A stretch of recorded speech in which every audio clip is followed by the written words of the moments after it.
गणेश गोदियाल के कांग्रेस प्रदेश अध्यक्ष पद से इस्तीफा देने के बाद पार्टी में हलचल है। प्रदेश संगठन महामंत्री मथुरा दत्त जोशी ने कहा कि आलाकमान जो निर्देश देगा उसके हिसाब से ही आगे काम किया जाएगा। उन्होंने कहा कि चुनाव से जुड़े सभी लोगों को इस्तीफा देना चाहिए क्योंकि चुनाव में सभी की जिम्मेदारी होती है। बता दें, मंगलवार को सोनिया गांधी ने 5 चुनावी राज्यों के प्रदेश अध्यक्षों से इस्तीफा मांगा था, जिसके बाद गोदियाल ने इस्तीफा सौंप दिया। इस्तीफा आया है तो क्योंकि चुनाव सामूहिक नेतृत्व में लड़ा गया है, क्योंकि एक व्यक्ति विशेष की जिम्मेदारी नहीं मानी जा सकती।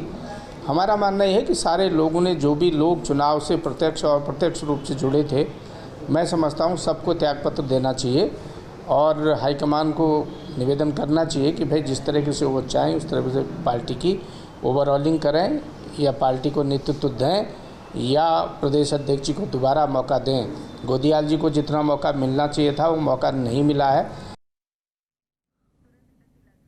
तो हमारे साथ हमारे सहयोगी सुरेंद्र डसीला अधिक जानकारी के लिए जुड़ रहे हैं, उनके पास चलेंगे। सुरेंद्र, आपके पास आएंगे। मथुरा दत्त जोशी का कहना है कि गणेश गोदियाल को जितना अवसर मिलना चाहिए था, जितना मौका मिलना चाहिए था, वो नहीं मिला है और हार की जिम्मेदारी सबकी बनती है।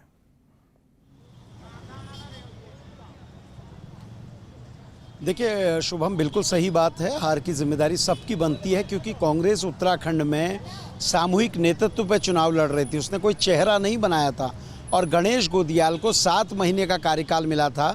अगर उसके लिहाज से भी हम देखें तो बहुत ज़्यादा वक्त नहीं हुआ था।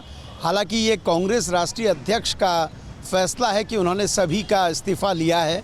और अगर बात करें तो कांग्रेस को कुछ ये भी चिंतन करना होगा कि गणेश गोदियाल को आपने अध्यक्ष तो बनाया था, लेकिन वो जिला अध्यक्षों में बदलाव नहीं कर पाए थे क्योंकि प्रभारी और नेता प्रतिपक्ष इसके लिए नहीं चाहते थे।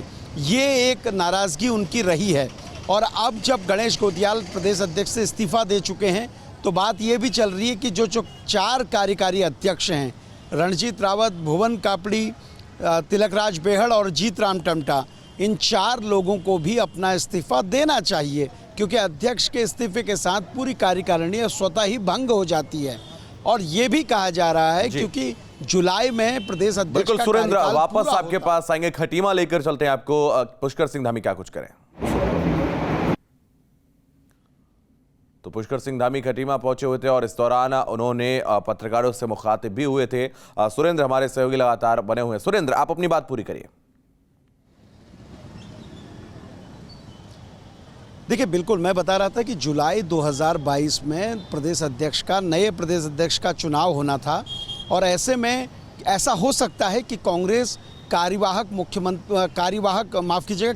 प्रदेश अध्यक्ष के तौर पे गणेश गोदियाल को जुलाई तक का कार्यकाल करने का समय दे, या ये भी हो सकता है कि उनके कम समय को देखते हुए उनको दोबारा से प्रदेश अध्यक्ष बनाया जाए या फिर इन दोनों विकल्प को छोड़ के किसी नए प्रदेश अध्यक्ष का चुनाव हो।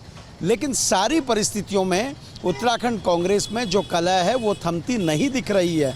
एक दूसरे पर लगातार आरोप लग रहे हैं और हरीश रावत और गणेश गोदियाल ये कह चुके हैं कि अगर सामूहिक नेतृत्व की बात है वो दोनों स्वीकार करते हैं कि उनकी नैतिक जिम्मेदारी है और इस्तीफा दे रहे हैं, लेकिन और नेताओं को भी इस जिम्मेदारी को लेना होगा।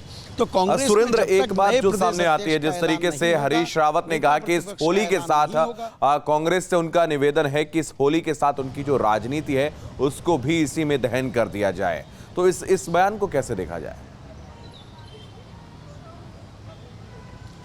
देखिए शुभम, ये बयान उनका रणजीत रावत के बयान पर पलटवार है। ये उन्होंने कांग्रेस से स्वतः ही निवेदन नहीं किया है।